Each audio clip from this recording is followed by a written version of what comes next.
Live streaming is on. Welcome to Oki Talk. Today, a safer globe, progress, ecology, economy, sustainable agriculture, forestry, environment, risk management. We've had a session before with Walter Meyer, and today I would like to invite Dr. Franz Hörmann to elaborate on the statements that I've read last time and anything else on the topics of ecology, economy, sustainability, and the new path forward. Dear Franz. Hello, welcome. I'm an accounting professor at the University of Economics and Business in Vienna, and my main research field is accounting information systems. And as we all know, for the last decades, our economy at large is quite in trouble because the money volume has been expanded in a very drastic way, partly as a consequence of the last financial crisis of 2008 and the later years. Now, what does it mean? We see that balance sheets and the numbers in the balance sheets, as we look at them today, do not provide those informations that we really need from them. The valuation rules are created from a private little community in Great Britain, the International Accounting Standards Board, and they are paid by the big four companies to make the rules for the large audit firms. So this is not a way, not a democratic and not an open way. It has nothing to do with competition. There are no alternatives. This is certainly not a scientific way to go. And the result is that the information in the balance sheet is obsolete. It's obsolete. It doesn't tell the investor anything that he wants to know, and it is already outdated when we take it in our hands. So our computer scientists for quite some time are talking about Internet of Things, refrigerators talking with our cars and all fantastic things. Quite sure we do have the technology for that. But now on the semantic level, which kind of information could we provide? Certainly not the aggregated, distorted number systems that we find in our company balance sheets today. We need real-time information in a multidimensional way. Multidimensional means sustainability measurements. It has to do with the physical and, of course, psychological health of the people. It has to do with the health of nature and our surrounding. It has to do with communication practices of people all around. Can they communicate in a peaceful, transparent, and understandable, open way? Very important nowadays. So we need to reconfigure our reporting systems into a multidimensional real-time reporting system that already integrates our auditing. Auditing today is a profession and definitely not a science or an art. It is something that people do to earn money. And the way they do that is they find ways for the clients to make the balance sheet look much more valuable than it should be in an honest way. And this has been so largely exaggerated in the last decades that it has additionally driven our balance sheets out of any form of reality. So a real-time audit can we provide if we integrate the testing phase into our process management. We can implement an IT infrastructure very cheaply and very efficiently that integrates the whole process from planning, communicating, from the contact phase to the implementation and to the production process. And in each critical phase, there are audit steps implemented, and only if the audit is passed can the next phases be entered. So this is something that in many technologies and in business branches are already commonplace today. And I don't see why we cannot use it in an economic, in a financial way also. The next question is, do we really need a market mechanism to find a price? The term market is not a scientific term. It is, in fact, quite an ideological term, because a market as the place where demand and supply determine the price doesn't really exist. We only can find in reality a certain market types, as, for example, a monopoly or a polypoly, or perhaps only in theory, perfect competition. The perfect competition where no market participant is able to move the price is something that we cannot find in reality. In reality, the price is always set in the discrete, in the obscure, behind the scenes. And the market is only a term. It is only a vocabulary. It's a name for something that hides the real mechanisms in the background. And this is quite obvious today. Everyone knows it. Also, our institutions that should look at our competition. You know that cartels are forbidden on a legal ground, but in fact we do have them. We have them nearly in every business branch we look at. So therefore, a market pricing mechanism is something that we don't need anymore. Prices do have concrete tasks that we need. For example, a producer must earn enough money to cover all his costs of production, and in fact, to earn an honest profit. And this is something that our payment systems should guarantee. And the prices, the honest prices, should be guaranteed, and there is no need that the movement of prices should endanger the honest profits of producers, of entrepreneurs. But on the other hand, what is the task from the perspective of the consumer?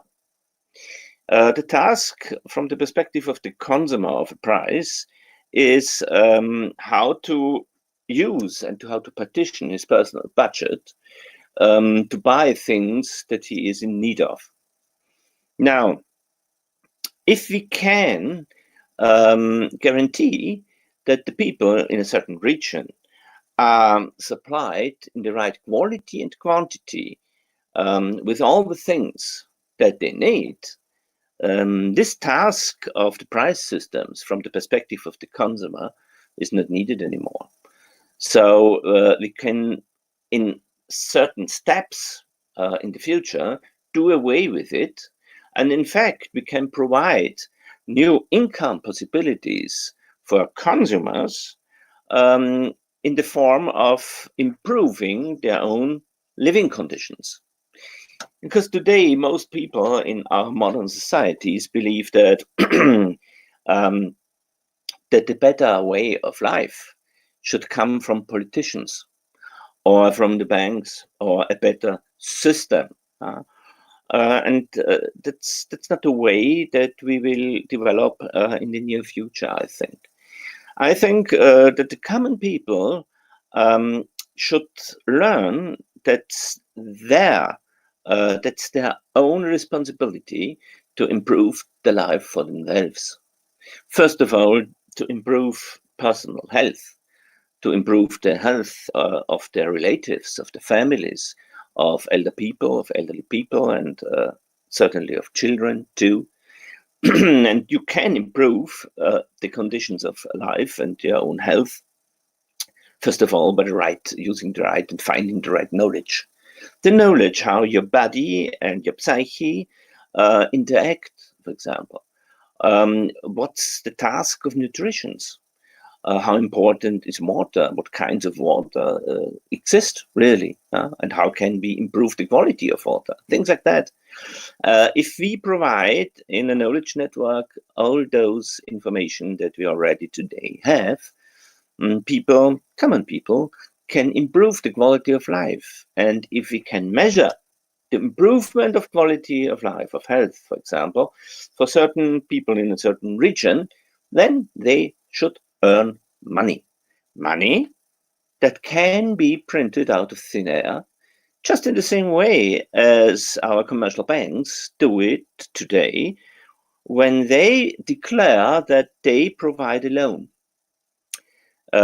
When they grant a loan, they are creating new money, but in the form of a double debt, a debt of the bank and a debt of the client, the debtor.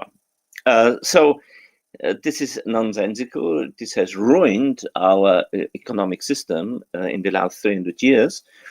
And now we can change the rules of the game around and can provide a positive coin, a positive valuation measurement for people improving their own living conditions by improving their health and, in fact, improving their knowledge. So if people in a region or in a nation learn that by improving their own culture, their own knowledge, their skills and their health, they can earn money by doing that, this would be quite a revolution, a cultural revolution. People would become much more peaceful, more interested, open-minded, more communicative. Yeah. So I think there are many things that this future can offer to us. And in fact, then another very important thing is what task will be provided for those institutions that we call banks in the future. If the central bank digital currencies in being introduced within the next 2 or 3 years, all citizens will have bank accounts solely with the national bank. So we ask, what are the jobs for bankers in the future? Okay, what is the most valuable asset of society in the future, even today? Certainly it's knowledge. It's knowledge. Knowledge that is understandable, that is usable, that can be transported through our knowledge networks today. So therefore, I would suggest that our banks in the 3rd millennium will be transformed into a kind of knowledge bank. A knowledge bank that provides new ways of cooperation grounded on empirically proved methodologies that are transported through the network and explained so that all people that need new methods and skills can learn them and can be supported by those that already know how to do. So this would be a very, very exciting and beneficial job for bankers, and they would naturally be interested in helping the community and helping their other friends around, and no one anymore would be interested in creating money out of thin air or enriching by bringing other people into debt. So this would be a very bright future for the banking branch at large. Now, in our history, the sharing of knowledge was always something that was connected with fun, even with a kind of festival. People like to learn and to teach. And in a society where we can learn from each other and we can teach each other, I think everything will turn to the better. We don't need snapshot numbers anymore. Numbers at a certain date, a balance date, once a quarter or once a year, are outdated whenever we take them and look at them. What we really need are relevant numbers, just in time, in real time, numbers that are meaningful on a semantic level, numbers that transport the semantic, the really deep meaning, so that we can understand the structure and even the cultural environment where the numbers have been generated. So, for example, the quality of food is something that we must consider in a different way in different regions of our planet. There are cultures that are used to eating something very natural and nearly raw food, and others that are highly culturalized and sophisticated with fine cuisine, so to say. So we say nutrition and food is a cultural object, and therefore it's a multidimensional thing, and we cannot just use quantity and price, so only two dimensions to say anything meaningful about that. The next point would be, is it possible for a community to plant and grow those nutritions in their own realms? Can they do it? Can they provide all the food that they need for themselves, for their families and friends? You see, this would mean that they are becoming autark and autonomous. And considering our technological level of today, this is something that we can provide for most regions on this planet. Small, diversified regions of common people living together, they're in fact, it's possible for them to provide their own food and their own technology, their own shelter, their own mobility, their own technology that they need from day to day, without international supply chains, without expensive pricing schemes, without international transport and logistics. You know, it must be, and it will be possible again, that small communities of common people can provide and produce everything that they need nearly at home. So if you consider that the English definition of economics is the optimum use of scarce resources, then you see that economics needs the necessity, the existence of scarcity per se. Without scarcity, if we coming step by step into abundance, economics as we know it today will gradually disappear. And this is something that creates great disturbance, even fear, in different branches of our society today, because those jobs and those hierarchical positions were linked to a great deal of social power. And now, when the necessity for those professions disappears gradually, we should be able for new positions that might not be so powerful, but I think in the future even more important for the benevolent and sustainable future of mankind. And my dear friends, this is something that I personally have devoted my scientific life to research and to implement ways to do so. And I would be very glad if you would find a possibility to join me. Thanks. Thank you so much, Franz. Thank you for your elaboration. There is maybe one particular question I have had. You already talked about self-sustainable and autonomous communities.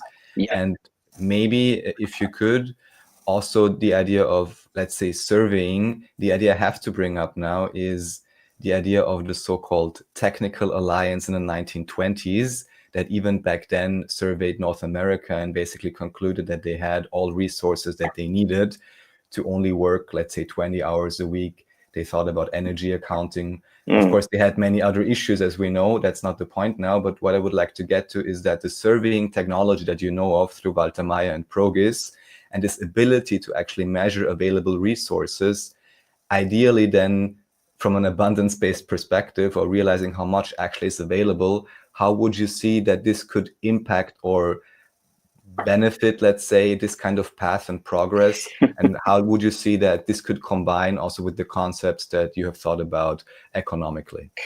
Now, the only thing that would be important is to link the information from the Progis system together with a knowledge network, providing all the methodologies and skills necessary to transform the resources, the raw material, into the products that we are needing.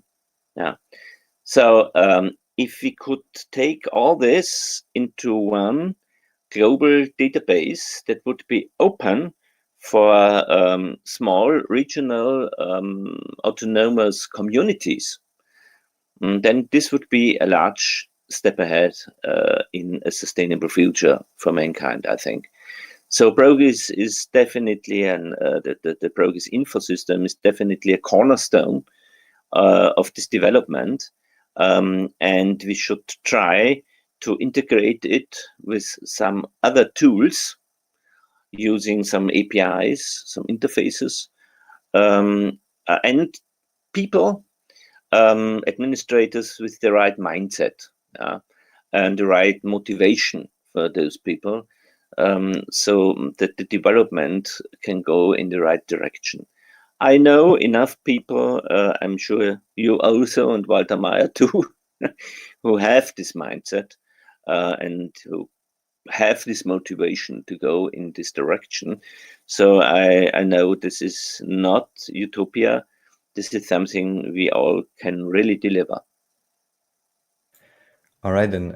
Thank you very much for all that you have shared. And yeah, looking forward to talking to you again soon. And thank you so much for all you do. Thanks. Looking forward to meeting you